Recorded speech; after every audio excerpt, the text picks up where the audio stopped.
Welcome to Fire Your Doctor with your host, Dr. Danielle Lockwood. Hello, and this is Richard Lockwood joining me, resident guest Hi. on the I'm podcast like a here. guest in residence. Guest It's in like, residence. okay, Yes, exactly. So we are going to be talking about what episode are we on? Here, let me slip this over to you. 47. 47. Yes. We're going to talk about how we became spiritually sick, not just we as in Richard and I, but we as in the general world that we're living in right now.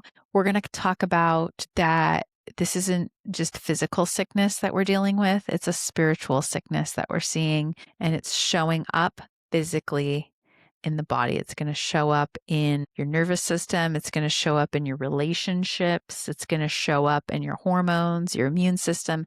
It's also going to show up with your sense of purpose or lack thereof. Well, I think the problem with sense of purpose, and when you start talking about where did spiritually unwellness begin, those are actually tied together. So if you look at the story of, and even if you're not a Christian or not practicing, like this is going to be relevant to you. Hmm. If you look at the story of the Garden of Eden, Eve is tempted by, we're told, the serpent. Could well be the devil, but it's not explicitly stated that it's the devil. Anyway, Eve is tempted by the serpent, and the temptation is that she's going to eat this fruit and she's going to have the knowledge of good and evil, right? And within that is that she will thereby become like God. But the problem is then if your purpose is in yourself and defined by yourself, it becomes this kind of self-collapsing kind of black hole of navel gazing. Mm. And so it's if I don't the happiest people in life are people that have a purpose, a drive, and a will that is larger than themselves and outside of themselves. The saddest and most depressed people are kind of collapsed inward. Yeah, that's true. I think about that with posture of people when they're coming in. I'm looking at them and they're very sunk over and heads are down and they're slumping and they're like a tight ball. Yeah, yeah, and so it's like one of the ways to be a happier person is to stop focusing on being a happier person and like go get outside, get around other people, get around something that you care about. And Hmm. I think that gets into that is it's like if I'm trying to look within myself to be my own source of defining good and evil and defining myself, then I'm already kind of on the wrong path. I need that higher source. Yeah, So, exactly. yeah. Well, when I was thinking about this episode and wanting to talk about this subject of spiritual sickness, I don't want to be vague. I actually, I've got some research in here that I've put together. I really want to define it clearly because Okay. there is actually definitions for this. This isn't just some vague terminology of some esoteric thing that we can't really see. Wellness, So, energy. yeah, spiritual sickness looks like chronic anxiety without a clear cause. It looks like lack of peace, even when life is, quote, good. It looks like constant striving, but there's never any satisfaction, right? So, like that unquenchable thirst, right? Right. And then what else did I write here? Identity confusion. That could Yeah. be part of it. Disconnection from purpose, emotional numbness or burnout, and replacing truth with distraction. So those are the main. So you can look successful on the outside and still be completely unwell on the inside. What do you think about that? Sure. Does that Sure. seem to be relevant to what you observe in the clinic as well? This would be one like aspect. I guess you could add like kind of the inverse of some of these. Hmm. So the lack of anxiety, the lack of so the Chronic anxiety. chronic anxiety. Anxiety is kind of a high energy kind of state. You can also just kind of collapse into a sort of apathy that is not that could be kind of like anxiety, but not none of the energy. Hopelessness, like dejected hopelessness, would be kind of the negative antithesis of anxiety. I've just spent so much time worrying about everything. I'm just going to be comfortably numb and caring.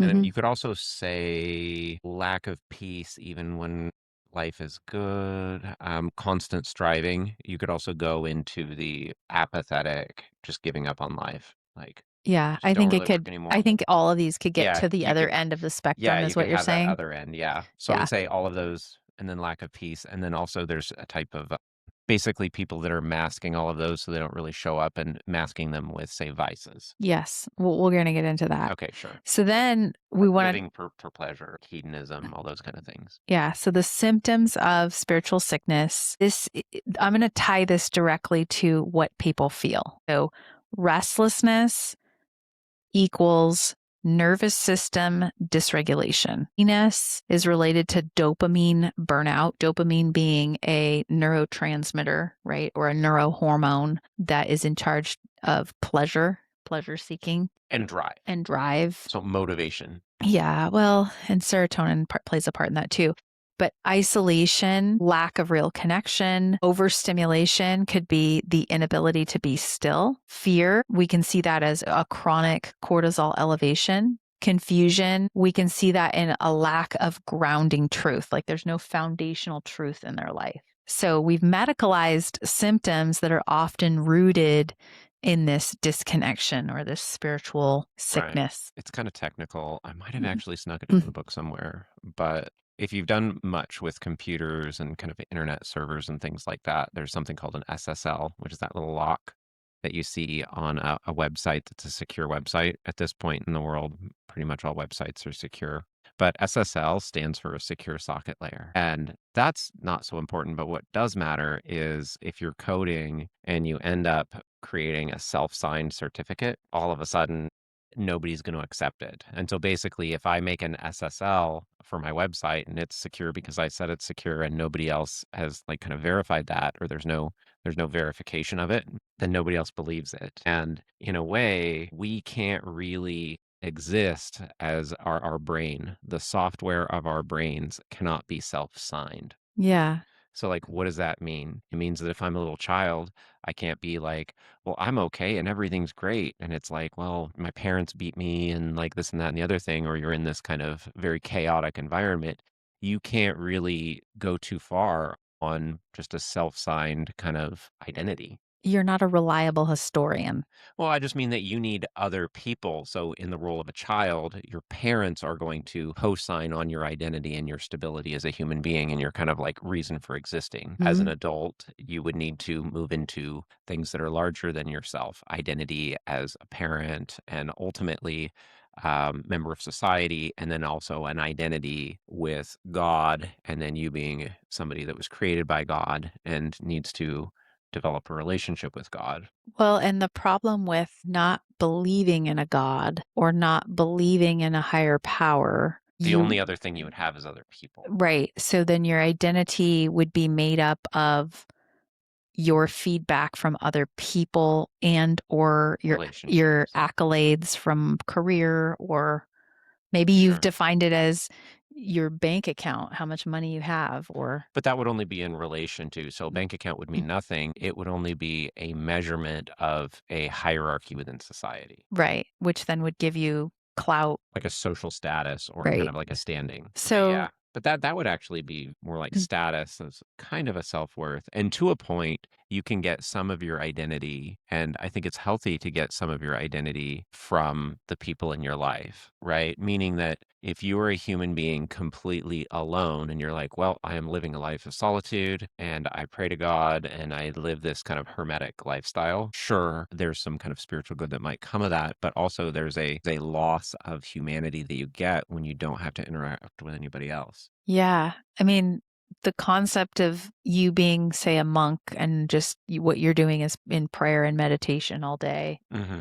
and job is to be in the nothingness, right? And to exude Seek the Lord, serve the s- Lord, do the Lord's work. right. I mean, there's other monks and other religions too, right? Sure. But really, Pursuing the inward life, yeah, the inner. pursuing that inner life. There's value to it. Where I'm going though is that you ever notice that when you get married, all of your personality flaws get brought up to the surface? No. Yeah. Or that people say they're in a relationship and they're arguing and they're like, well, I get along with my friends. Great. And it's like, do you share a bank account with your friends? Did your Mhm. friends go out and buy new tires for their truck when you were trying to save to go get a plane ticket to go visit your family? Do your friends, you know what I mean? And even roommates. It's like, well, a roommate doesn't work out. You just kind of Get a new roommate, get a Put all new your hoodies in the apartment. back of your Subaru and go. It's a bit different than, like, having everything, sharing a bed, Yeah. sharing bank accounts, sharing Children. raising the same children, and you're tied to Yeah. this person for life. Yeah. And so I think that there is this way that intimacy will actually bring out and reveal this spiritual sickness in ways that, sure, like, if it was just you and a cat, well, it's like, one of you has a credit card and a phone and the other doesn't. So it's like you win the argument every time. They don't have opposable thumbs either, so even if they did have a Yeah, phone, how can somebody without they opposable couldn't thumbs oppose you? Well, and all I'm getting at is, like, sure, a cat could be companion or a dog could be companionship, but there's such a, like, a as a human being, you're the one with the power and all the control in the relationship, so it never really challenges you Yeah, in a way that a relationship with a human would. that's true. That's true. And so, yeah, but getting into the spiritual sickness, I think that there's a way that most of these things wouldn't really be apparent in kind of an atomized society where you're not forced to really interact closely with other people. Yeah. And that could lead to spiritual sickness. I mean, we know people who are, they've got all the check boxes, right? They're married, they've had some kids, they are successful, financially stable, and yet they have just this deep emptiness. They still feel like they don't really know their purpose other than keeping status quo, making money, those types of things. Yeah, or maybe pursuing entertainment. I think there's some of that too. Pursuing entertainment, that's big. Yeah. Yeah. That actually is big. So that kind of leads into our next thing, which is the modern society, the environment of society has actually created this due to a combination of overstimulation, disconnection, and replacement culture. So What would you define replacement culture as? so, like, for example, replacing like entertainment, like you said, replacing Oh, meaning or productivity, replacing identity. I do this and I accomplish these goals and I hit these numbers for the company I work for. Therefore, I am good. I think there's a tie, something that we talked about in the book as well, is that I think there's a tie between congruency between emotional state and physical state, and that we've kind of lost that somewhere in the modern world, where, like, I made the example, like in the book, of somebody that, like a caveman gets attacked by a lion or a tiger or a saber-toothed cat, which is not actually a tiger. It's not a tiger. It's a Smilodon from the Pleistocene. Okay. Anyway, whatever. No, I digress.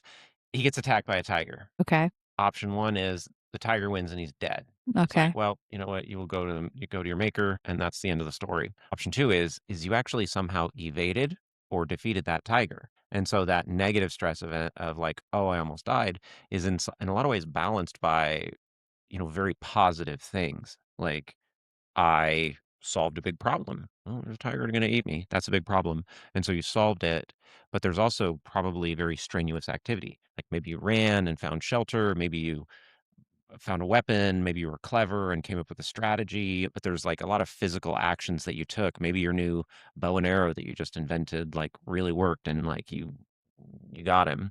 But all of those are gonna be tied to, in many cases, very strenuous physical activity, focused effort, leading to a payoff of, "I defeated a tiger." In kind of the modern world, you don't really get that. You don't really get that physical release in doing something. So it's like maybe deadline or like a debt or like taxes or traffic. Those aren't really tangible thing that you can be like, there he goes. There's the tiger. Hmm. Now I'm wearing his fur coat because I killed him. Like, right? There's no beginning, middle, and end to these nebulous kind of things, or like politics. They're just kind of always there. Mm. And so as soon as you kinda have a victory, it's like it just kinda fades into nothing because it was never real and tangible. Yeah. Anyway, and so in that sense, there's a lot of this modern stuff. You were talking about success through purpose and things like that. Yeah. Well, let's go back. So we'll talk about overstimulation, examples of that. Sure. Obviously, constant screens, noise, put. There's no silence, there's no reflection, there's no grounding, right? So it's like we even have to have an app to teach us how to like be calm and grounding, right? So, That'll work. and I fall into these holes. I love going on and checking what's going on in the world and chit chatting and texting and finding funny memes and all Man, those things. wonder if I can get parts for that. Yeah, I usually am like, oh, let me price that out. Let me figure this thing out. Let me blah, blah, blah. It's Yeah, like, I love that accumulation of knowledge, or I'll have an idea and then I like go down a hole researching that idea. So I'm not sitting here like technology is horrible and you should never be on your phones. I think it's just allowing that overstimulation begins to crowd out our deeper connection, not only to like what we really need and what we really need to focus on, but also it actually inhibits us from hearing from God. I agree. I've been getting that conviction lately, and I'm probably on devices maybe more than I should be, depending on what I'm doing and what I have going on. I've noticed that. I've gotten that conviction where it's just like, let's just shut it off. No, it's time to shut it off and even get it out of the room. Yeah. Like, I don't want you guys reading my thoughts. Oh, I'm kidding about the hat. Me. Are you? Yeah. Are you? Hint, hint. Actually, Joke over here. speaking of, I see these ladies on I don't even The Kentucky Derby. they do a little short Make they do shorts on YouTube, and they put tinfoil hat things on, and then they have just like they just sit there and smile with their tinfoil hats, and then like there's a bunch of texts that will come on just like dropping truth bombs, and then they're just like, that's it. They just smile and there's just tinfoil hats, and it's kind of funny. weird. Anyway, so Oh, look, aliens. yeah, disconnection would be a disconnection not only from your community, from your body, from your family, from your really, I mean, it might even just be your own, am I really happy doing this job that I'm doing, for Mm, example, right? Or what purpose have I put into this as opposed to putting it into something that really fuels my spirit, in the sense of like my creativity or my mm. abilities, right? That's such a tough one because we've seen some people stop something successful and it's just like, you know what? God told me to do this. It's time. I'm leaving corporate. And you're just like, hey, 5 more years and you'd be set. You could retire and get the whole, like all the stock options. Yeah. And sometimes that person was absolutely right. Yep. And then it's like the book came out or whatever they were doing next Yep. came out. And it Yep. was just like, It was fire. It was it was good. fire. And there's other people where it's just like, They never recovered. maybe you should pray about that. Like, can you pray again? Can you pray again? Yeah, and so I Yeah. think there's this balance between there's the person where it's like, she's never gonna be the right girl, it's never gonna be the right house, it's never gonna be the right job, it's never gonna be the right amount of money, and, you're never gonna be happy, and so we've seen this, and actually, I know I said never gonna be the right girl, but we've also seen this on the female side where it's like, he's never gonna be rich enough, tall enough, handsome enough, the cars are never fast enough, and then next thing you know, it's like, now you're never good enough either, and you can just end up kind of just chasing this dragon all the way into the ground until you kind of realize that, your best days are behind you. So what is that's Such a very picture. such a I just went right down into the ground, nose dive. Oh, the The benefit is that we just did that in 5 seconds in a simulation, in a conversation, yeah, and that wasn't the trajectory of your entire life. right. So feeling that emotion of just like, "Oh, no. No, no, no," and then all of that happened in simulation, as in our thought, and it was just like, "No, I reject that idea. I don't want that for my life or anybody that I love." Yeah. Yeah. And that's actually where we get into the spiritual aspect of it, because we are told that we are designed in the image of God. And humans, as far as I know, are the only species on this planet that have the ability to use the imagination to imagine that you are something where you're not, like in a place where you're not, or Except maybe cephalopods, but we're uh, not sure. we don't know for I'm kidding, sure. I'm kidding. Would that be like an octopus? Yeah. Okay, Some of great. them are really smart. I'm the nerd. I knew that. Okay, so I definitely think not turkeys. Turkeys, no. They are No. really, Although turkeys, they're big, brave boys, those if they had toms. Instagram, they'd know what to do. They would know exactly what to do. Ooh, get the selfie stick and like the Oh, yeah, they oh, would. yeah, They they would would know love what to it. do. They would love it. They'd love it. Facebook, they'd be on there. Like, there's this other turkey. His feathers aren't as big as mine. Just But like, just letting everybody know. I do owe the audience a picture or a little video, a short of the turkey coming out of the door, because it's really Well, he funny. can't fit out the door, but He we gotta can't. get him. We gotta get him out the big like the hay door. I got both. So I got his little head going out, and then Oh, I got him okay, like okay, putting his whole feathers out, coming out from the barn. I got yeah, two really good videos of him, yeah, so I'll get them up. yeah. But I'm gonna just prepare our audience right now that the turkeys are they're going. They're going to a better place. Let's just say Yeah. that. But we do raise our own food, so you have to know that. We have laying hens and we enriched pigs and we've done turkeys, we've done other birds and stuff. So just prepare your hearts right now. But I do have some good funny videos. No, no, no. We gotta. This is about a spiritual house. Yeah. They're going to a farm. It's a great It's a farm. different It's farm. beautiful. So let's go back. So ultimately, that disconnection, we can disconnect from parts of ourselves. We can disconnect from our family. We can disconnect from our community. And ultimately, you're going to disconnect from your design, which is you're created in the image of God. So your disconnection from God, from Yeah. a higher power. I think there's kind of this myth of forever happy. It's like we Hmm. all want to be happy, and sure, I want to be happy too. I'd rather be happy than unhappy. But if we start kind of what you described, is there can also be this process where we start cutting off aspects of ourselves that feel unpleasant. And there's two problems with that. Number one, unpleasantness is feedback from our environment and our reality that something needs to change. Maybe I need to change. Our society, our pop culture is like, well, actually everybody else needs to change. And so basically you've got half the population blaming everything on everybody else, and the other half of the population taking all the blame for everything, even if the stuff that's not their fault.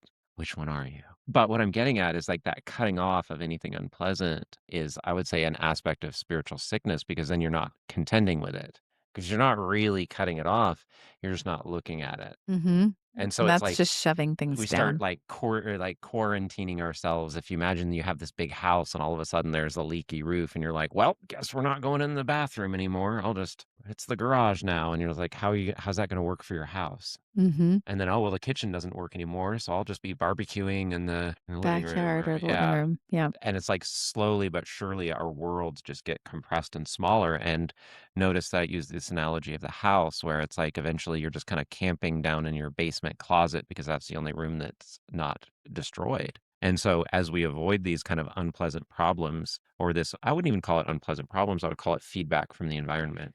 Well, Our worlds get smaller. yeah, and I was also thinking about the example of physical exercise, right? If Oh, you're yeah. working out, it's unpleasant to push yourself, but your ability to tolerate the suffering of working out is the training ground for getting grit in other parts of your life. So Yeah. after I've had a good workout, I'm Yeah. like, wow, I just ran 2 miles. I can kind of do anything I want because I don't really like running. So having to push myself up a hill or run faster or lift heavier weights, it's these little ways that we train ourselves and we're breaking parts of our muscle in order to build. So we break to build. That is actually the human struggle, but Yeah. also the human success Or after that that. stress is the thing that improves competence. Yes. And in order to become good, you need to struggle. Right, right. Actually, what was it? Another podcast that we listened to, he said something like,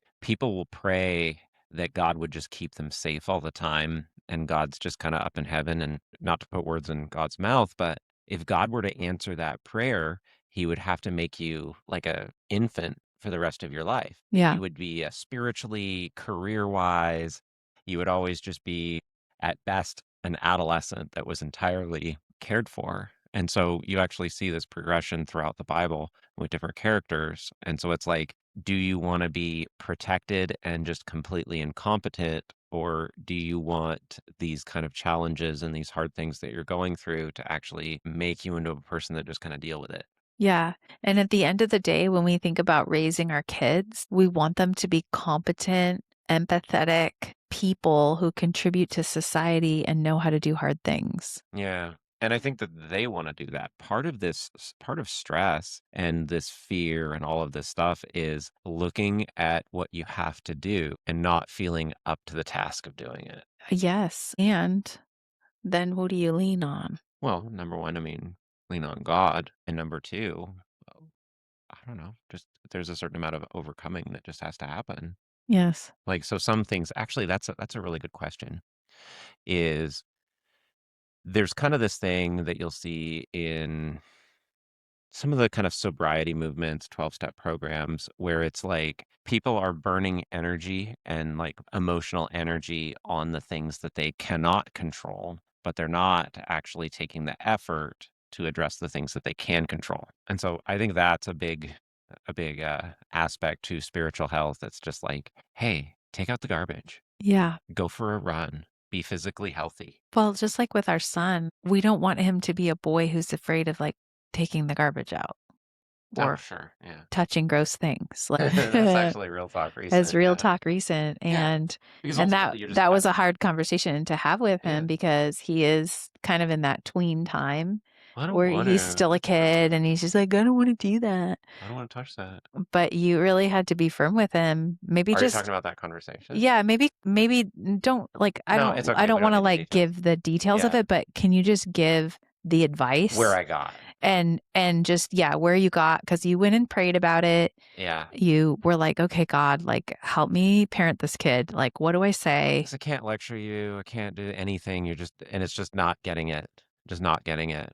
And But I think there's so I other was just men quiet. and there's other parents who are listening who maybe are having that issue with their child and needing the coaching. So can you I coach them? think for him, being the context of a young man, first I asked him, what would you think about the dad in a family if the dad was afraid of a spider? And he made his wife or his children go get the spider because he was too afraid of it. And how did he answer? He laughed and he was like, well, that's ridiculous. What's he afraid of? He's the dad. He's supposed to do that. I was like, okay, well, what do you think? And I just let him down two or three of those kinds of examples of things that would be like, masculine headship kind of things that the man of the house should just kind of deal with. Yeah. And finally, I was like, well, what do you think about a husband or a dad that was like afraid of touching garbage and like he had to go have his wife go do it? And he's like, well, yeah, that's not cool. That's not good. I was like, or maybe he made his kids go do it because he was too afraid to touch it. Mhm. And he was like, no, no. And then I was like, and then I was just quiet for a while. And I was like, so when are we going to solve this? Like now or when you're a grown up? Mhm. And he was just quiet for a minute. And then you just hear this slow exhale, just like, Yeah. But that was such a Jesus thing. Like, if you notice in the Bible, Jesus doesn't give any straight answers. If you've read the Bible at all, they'll ask him a question and he'll ask them questions back. And it's well, to be such a fair, good skill. I'll differ for you a little bit. Jesus will give you plenty of straight answers, and he knows all the straight answers. But what he's going to do is ask you questions that reveal your blind spots to the point that the right answer will become apparent in a way that teaches you organically from the inside. Yes. So Jesus is not bullying you into do what I say. He's just like, "Well, what do you think about this? Well, what do you think about that? Have we thought about this other thing? I think I know what I need to do." And he's like, "I think you do too. I love you, son." Yeah, it's So so that's a good. conversation with Jesus. So it's not that he's like manipulating people or going No, around no, people. it's like he's helping you come to the conclusion that you need to come to anyway. It's like planting a seed in your brain. It's like instead of giving you the right idea, Mhm. he's going to plant that seed of the right idea in your brain, and then he's going to water that seed and let it grow. And then you will have the truth growing inside of you organically. Never thought of it that way before, but yeah, that's Brilliant. what it is. So, but that actually kind of goes with this idea of, God's not trying to chew your food for you. And like maybe when you're an infant, I'm tempted to like do the little motion, like the mama birds or the penguins, how they kind of like Barf in their mouth. barf in the mouth of their children, and Pre-chew the food. they've chewed your food for you. Yeah. Right, that's baby food. That's what Yeah. babies do, Yeah. but And babies it's not really befitting of young adults, teens, and adults. yeah, there is this initiation into adult and later adolescence where you're gonna be required to suffer in order to grow and learn. As in when God starts moving you through your spiritual adolescence and into Mhm. adulthood. Yep.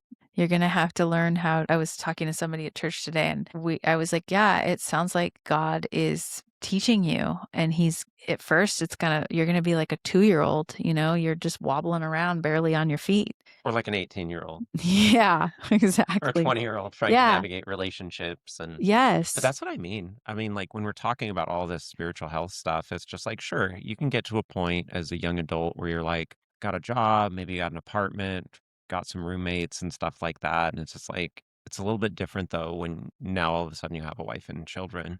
Now you're, hey, 2 years ago when we were talking about this, you said this, this, and this, but now you're doing this other thing. Oh, Well, that's another level of accountability that you're not gonna get from a roommate. Like, what are we doing about retirement?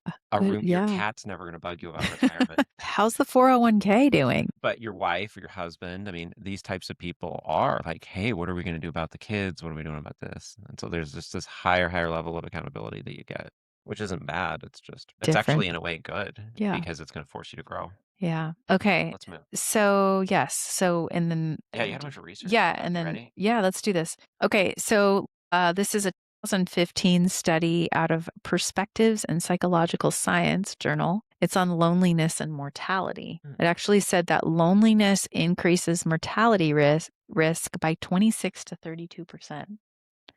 And it's That's true. comparable to smoking 15 cigarettes a day. Okay. Why not both? Yeah, Get the cigarettes. spiritual typically they go hand in hand, actually. Well, So, what do you say about cigarettes and grief? yeah, well, it's number 1, the lung, you're breathing in and out, that's tied to the lung, and then in Chinese medicine and in the muscle testing system I use, it's grief is tied Yeah, there. So sometimes people many times people who are smoking and they cannot stop smoking, they're doing it as a way to just kind of breathe in, breathe out because they have not dealt with the underlying grief that is in them. I feel that. Yeah, and grief in my system is also tied to loss of control, that they actually use that smoking as a way to control something so that they do not have to feel out of control and therefore let go of the grief. Okay. I Yeah, think there's a certain amount of, like, pleasure and, like, stuff like that sure. goes along with smoking, but yeah, the grief, the kinda long, like, kinda drag and exhale and stare off into space, yeah, very grief. Yep. So, yeah, so we see loneliness increasing mortality risk by 26 to 32%. E98, this is about chronic stress in the body. This is about an allostatic load theory, which I'll explain what that is. Chronic stress leads to wear and tear on the brain, the immune system, and the endocrine system, which is your hormonal system. A life without peace equals a body under constant threat. Yeah, so it's been talked about a lot, and we've talked about it more than once on this podcast. But just to recap, when your body is under these kind of stress states, it is using its resources in a short term strategy. And so, all hands on deck, we may have to fight for our lives, we may have to recover from a grievous injury, all of these types of things. Life's about to get really hard. And if those are the signals that we're giving our body, that's a little bit different than, you know what you need to do, Richard, biologically, neurologically. You just need to really just rest easy. Everything's okay. Let's get your body repaired, and you're going to wake up in the morning with youthful, glowing skin and energy to face the day. If you're in that state, you're telling your body, there might not even be tomorrow. So you might as well stay up all night thinking about how you're going to fix this so you have a tomorrow. And so what we're doing is we're signaling our body to very short term thinking. We better go what before you're doing something that might cost you your life, or if like, hey, we're going into a famine, or if there's a war in literally your front yard, you might need to just get as much calories as you can because you're about to go into a famine. Yep. And biologically and historically, that's kind of what it is. And so your body is going to gain weight. It's going to sacrifice things like joint health and brain function. 20 years Hair. from now, hair. Who Yeah. cares about growing healthy hair and Yeah. nails? You're going to die. And so it's basically like imagine a society where the currency is actively collapsing, not the US. I mean, like where you're in the late stage where people are just taking wheelbarrows of cash and just going to buy the last bread, and people are just kind of gambling and drinking, and like everything's just whatever. Nobody cares about anything and society's falling apart. That is what the cells in your body are doing when you're under constant stress. Yep. And It's so a great analogy. gaining weight, shortened life expectancy, spending tomorrow's resources because there is no tomorrow. That's how the body thinks, Yeah. definitely neurologically Yeah. and That is the high stress hormonally. state. Yeah. Yeah. Mhm. Yeah. Then hormonally, it's also going to tend to lead you to short-term decisions. Yes, and when I think about allostatic load, I think about a load that's getting so heavy, like in the cartoons where they just put one more thing on and the twine of the rope is about to like flinch off to drop on like the head of like, Elmer Fudd or something like that, Like the anvil, and it's the held by that anvil, and string. it's just like a little string, and you see the little strings pop, pop, pop, pop, pop, and then the load hits, boom, and it's Sure. hit that load, and then it's just collapse. Yeah. Yeah. Eventually, it's like you could have a Toyota Camry and you look at the speedometer, and the speedometer goes up over 100, but I don't think that car is designed to cruise at triple digit speeds. No, it's not. We have a Camry. It Not is s- not made to it's not cruise made triple digit to do speeds. that. There are cars that are. We call that what do you call the Camry is a max? What do you say? No, It's eco maxing. no, What do you say? uh, I don't know. I, no, It's there's, absolutely it's a tool. It's a yeah, practical car. yeah, It's wonderful. it is, Sweet. it's like a dishwasher, but it takes you places. There's That's what it is. It's automotive appliance. That's what Yeah, you say. Automotive appliance. yeah, And it's straight. We love the Camry. We love the Camry. It's yeah. great. Great gas mileage, Well, here's the big thing. trunk space. You don't have to, you don't have to fix it. Yeah, it's just oil and yeah. We talked about in another episode when we were talking about marriage, how we were not compared to a Camry in Like a our relationship. relationship. Okay. We were a Ferrari. Yes. Okay. So digital overload and mental health. So this is a 2018 study, and it was that increased screen time correlates with an increased amount of anxiety, depression, and reduced well-being. So we're filling up our silence and our rest and our ability to recuperate with stimulation instead of truth. Ironically, being up at 2 a.m. watching the top 5 things you can do to improve your wellness didn't improve Good top point. 5. These Like 5 hacks to yeah, you won't believe number 3. can't believe And you're it. like, what? No. Yes. So meaning and health outcomes in 2014, this is from Psychological Science. It says people with a strong sense of purpose live longer. Makes sense. They also have a lower risk of mortality and disease. So purpose is not optional. It's actually protective. Right. Well, and that's the whole thing about when you look at, let's go back to the Garden of Eden kind of thing, where it's like, as soon as you've eaten the fruit of the knowledge of good and evil, and now I'm defining good and evil and kind of what's right and wrong, that means I'm defining my own purpose. I'm defining everything about my own life. It's just, it's really easy to start just going in circles and realizing that you don't really have anything outside yourself to aim at. Yeah. Don't figure that out too late, by the way, audience. Take the time to figure out what it is you're called here to do, because you were called here to do something. That's true. Okay, so your nervous system and your spiritual state. So the nervous system responds to a couple things. I'll remind you, because we've talked about this a lot.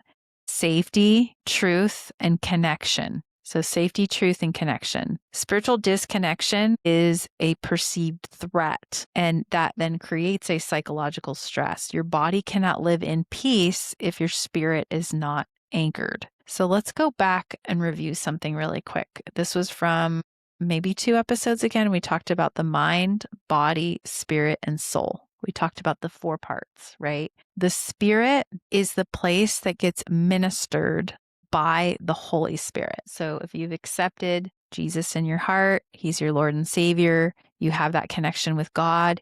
As a gift, which is a down payment, you get salvation, meaning you get to go to heaven, and you get the gift of the Holy Spirit, who is described as a comforter, a counselor, gives you knowledge. So if you have that connection with him, you are actually going to receive, and you're going to start the process of sanctifying your spirit. So retraining your spirit in the ways that God actually called you here to be, and not what got mucked up through the world. Okay, just to recap, this is where we're at. So when we're talking about the nervous system responding to safety, truth, and connection, if your spirit is not being ministered and retaught and living in the presence of a God who loves you and wants to give you peace and joy and grounding and truth and put that into you, then you're just subject to whatever the world is trying to tell you. So you're only getting that message of, you're going to die and this is awful, and you just need to work until you die, and your only worth is this, or that. You know, I don't know what the truth is. I can't even remember at this point because I'm used to actually receiving God's peace. But I'm saying, like, I don't remember what the perceived truth was before I was saved. I will say that. I don't remember what like I did to comfort myself back in those days. I think I just anxietied myself to death, You're a great basically. guy. High anxiety, and it would Yeah. just I think for you, there was this surge, there was this ingrained sense of right and wrong, but nowhere to hang it. okay. And then also, there's kind of this ingrained sense of right and wrong, but not nowhere to evenly apply that outside of yourself. Right. So it would always cause me to internalize Either and internalize or analyze externalize. or Well, externalize why isn't this guy doing what I want? or why And right. you picked a person that would be impossible for that to ever happen with. Right. Yeah. So, Uh, yeah, but when we're talking about spiritual disconnection being a perceived threat, if you don't have the spiritual life, you're automatically going to have a higher sense of perceived threat, is what I'm getting at, because you have nowhere to put it. right.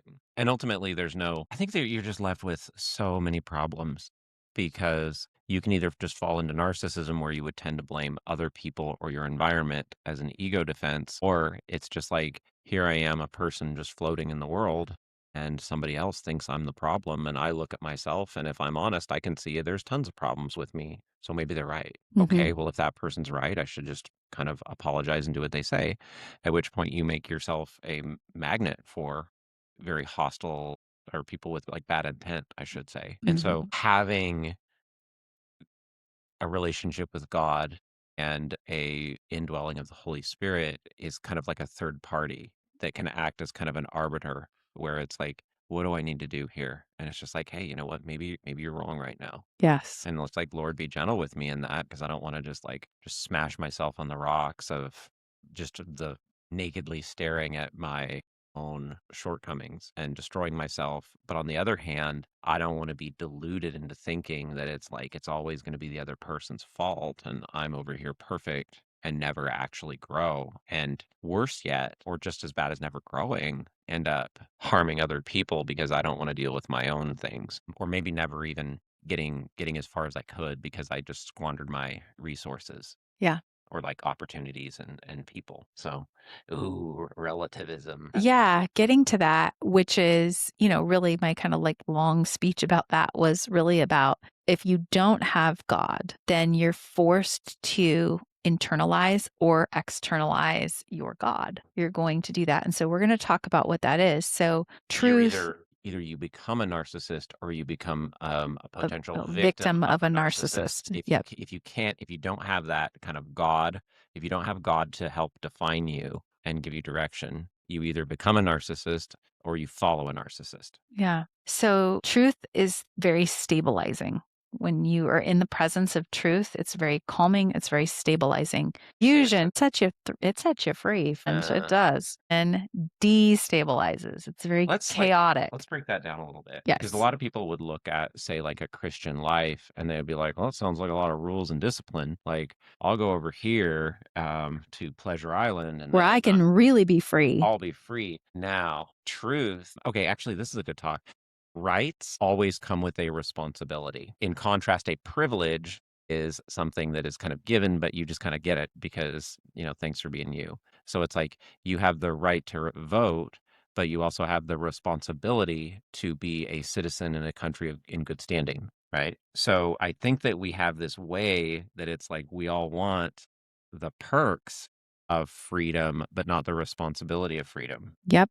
Like, you see this played out in the movie that probably wouldn't be as popular today, but it's the movie Pinocchio. The Disney one. Yeah, the Yeah. Disney one when, Pinocchio gets kinda led astray to this pleasure island, and at Mhm. first it looks like freedom because it's like, "We're staying up late, You can smoke you can cigars. smoke cigars That's why and they play they went with pool it. and drink beer and kinda just, like, go smash things and kinda do hooligan type behavior or whatever." You could fill that in with any type of Sex, drugs, and rock and roll. sex, drugs, rock and roll, sure, and that looks like freedom and let's go just paint the town. But in the process of that night when Pinocchio is engaging in this kind of behavior, he notices that the boys around him that they're doing that slowly they stop becoming human and they start becoming more animalistic and eventually they become into these like donkeys and then once they're donkeys, they're like captured and sold as slaves. Mm. You want to see this in real life? Take somebody that maybe starts innocently enough and they're going out and they're partying and they're having a good time over the course of maybe months, years, or decades, they end up penniless and a slave to addiction. And they're literally a slave to that.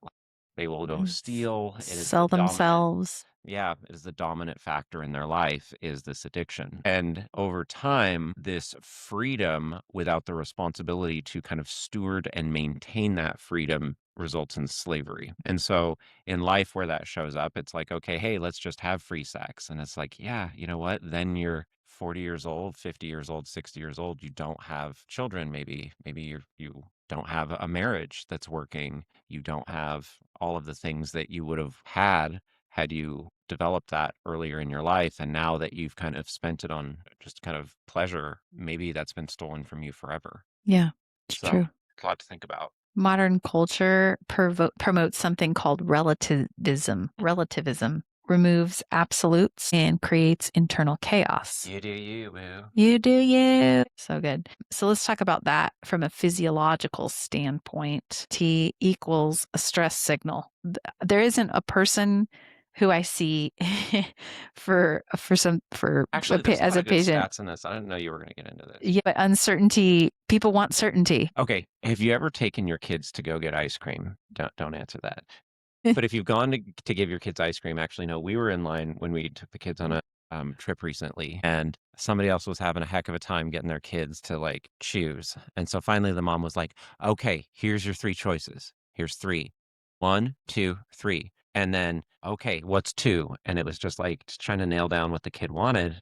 When there was this whole giant menu, the kid was just, "Well, I don't know. What about this? What about that? What about the other thing?" And ultimately, they were taking too long. There's a line, and they don't have any ice cream. And Yeah. so in life, there's actually a lot of studies tied to this that if you have too many options on the table, you won't actually be able to commit and really live into any of those options. You'll end up with nothing. And so, yes. So that also gets into that freedom with freedom guardrailed by responsibility and And morality. and then the freedom create that quote freedom that we would think, which is just the pursuit of Analysis paralysis. yeah, it If you got leads to 1,000 choices, I can oh no.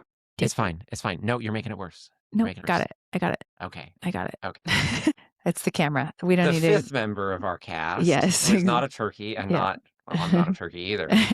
You Is think the that? camera, is No. the AI Yeah, camera. no, no, yeah, the So, camera. what people are using instead of God.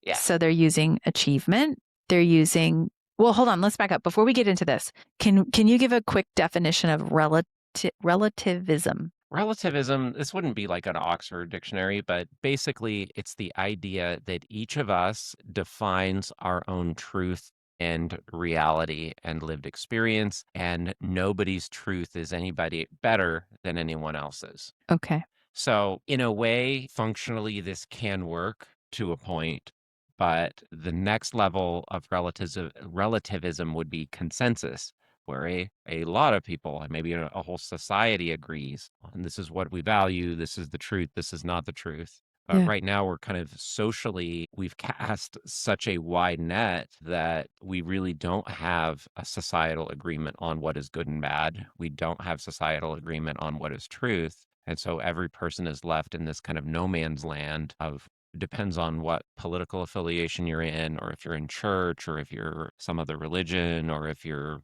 just anything. And that is kind of creating that uncertainty. It's also creating identity crisis in general Mm. because we don't really, again, there's no foundation in truth. It's whatever you think is true is true.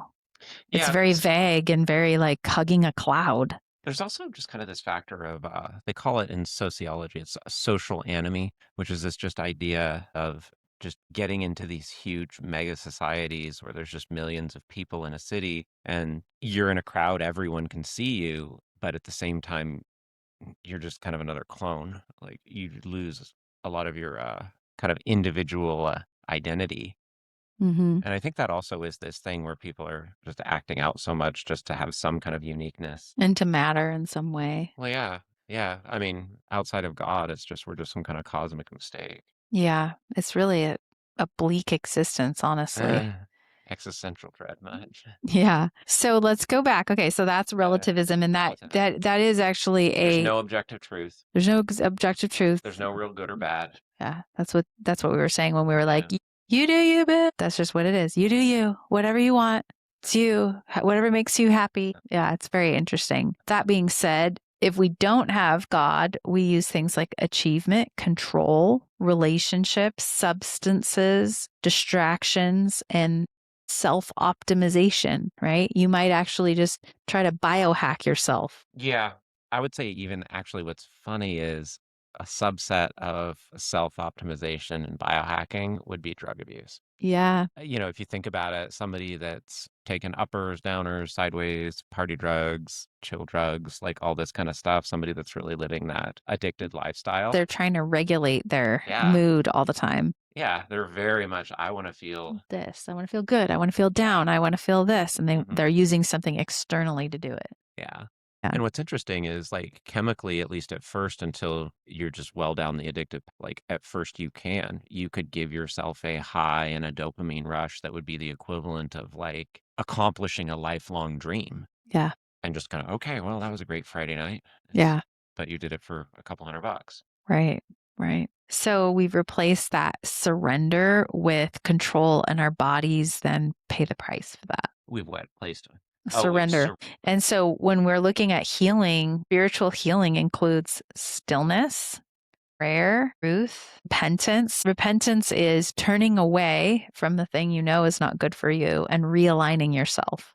It's not about shame. It's actually just about admitting that you don't have control over that situation. Actually, if you're having trouble, if you're in these cycles of kind of repentance and then falling back into it and then like starting to like hate yourself or shame yourself over it, that's where you need to ask God. And it's like, I know plenty of like over the years, like atheists, people just, I don't know, God, I think it's just a kind of a fantasy. And then you're like, hey man, you quit smoking. How did that happen? You know what? I asked God to help me and all of a sudden I did. I was like, weird Yeah, or not. or not. Rest, gratitude, and purpose. So this lowers cortisol. This improves heart rate variability, stabilizes mood, improves the immune function. Lots of benefits to aligning yourself spiritually. Mhm. Okay, so we have a verse. You want to read? I'll read this one, and then I'll read. You want to read this one? All right.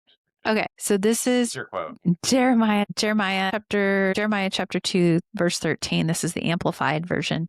For my people have committed two evils. They have abandoned, rejected me, the fountain of living waters, and they have carved out their own cisterns, broken cisterns that cannot hold water. Well, I put this, like, I was like, people are trying to fill themselves with things that cannot sustain them.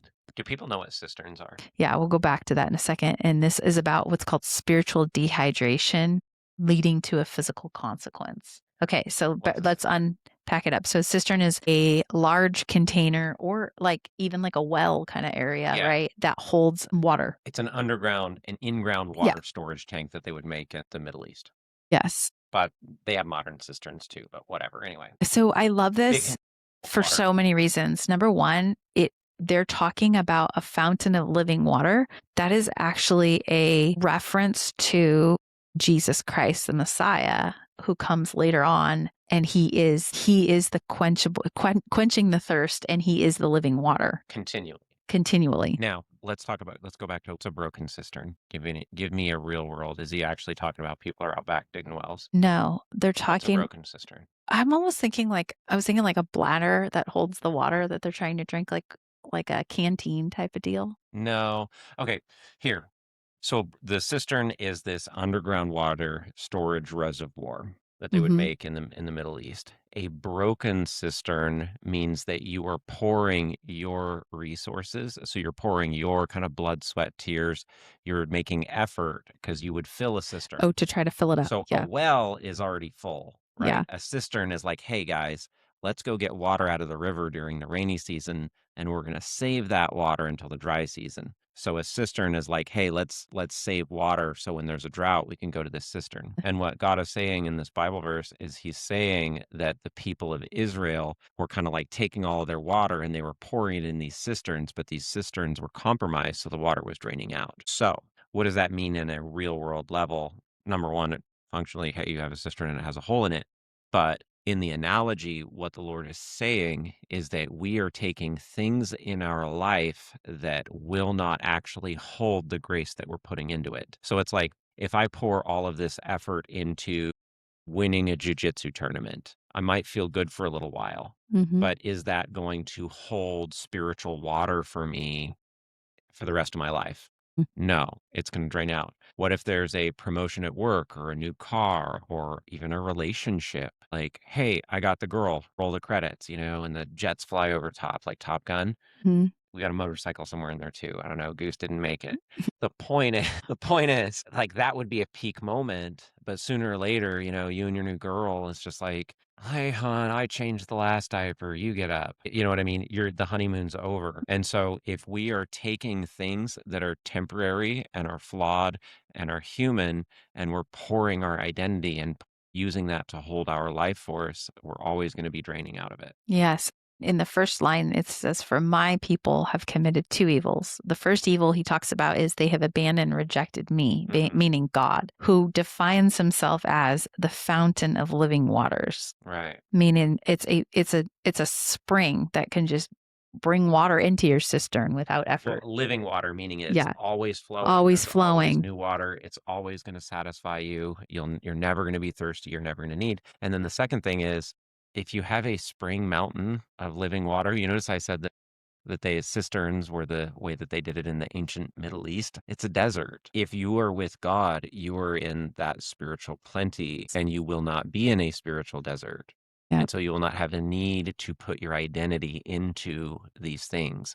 Now, you might go out and do those things because you're called by God to a purpose, but that's different. I'm not trying to get my identity in that. Yeah. It's a really powerful Yeah. verse. That's Jeremiah. That's the Old You ever Testament. see somebody that like a car or like a lifestyle habit or something like that just Mhm. becomes their personality? Yes. I And can it, think of somebody really quickly, actually. well, I guess like the hardest part, we talked about repentance and things like that. The hardest part is when you start seeing stuff like that in yourself. And then there's been times in my life when there's been things and it's just like, does this define you? Is this your cistern? Is this like you're putting your very soul into this aspect of yourself? If you didn't have that, who are you? Yeah. Anyway, Okay, Matthew 11:28-29. This is also the Amplified. "Come to me, all who are weary and heavily burdened, and I will give you rest." So true rest is not found in escape. It's actually found in alignment with your creator. So, because that's Jesus saying that. So, you don't have to fix everything in your life to begin healing, but you do have to be anchored in something that can actually hold you. that's getting back to the cistern. Yep. Yeah, it's like, why am I pouring my identity into clothes that are getting old, a body that's getting older? I think a prayer for that would be, God, show me the places where I'm putting my identity in that aren't actually who I am. I'm pouring myself into a cup with a hole in the bottom. Yeah. Where am I wasting my energy and my creative force and purpose in this world on things that just don't matter, and help align me to that. So, okay. I think we've landed. The Okay. plane has landed. So we've got Not commercial. our next 3 episodes are going to be dedicated to a topic that my husband knows a lot about: perimenopause. I did not think that's what you were going to No. say. Yes. Actually, we're going to be talking about we're going to be doing a 3-part series, which I have called the hormone purgatory, and it'll be fun. You'll get to learn some things. Well, actually, purgatory wasn't even a deal. Okay, we're not. No, I'm No. kidding. I'm kidding. I'm It's not. a play in the fact that you're stuck between two worlds. So I understand that. we're going to talk about that next time. We have a 3-part series, Okay. and it'll be fun. We're going to learn some things. Thank you for joining us on Fire Your Doctor. We'll see you next time. All right. Bye.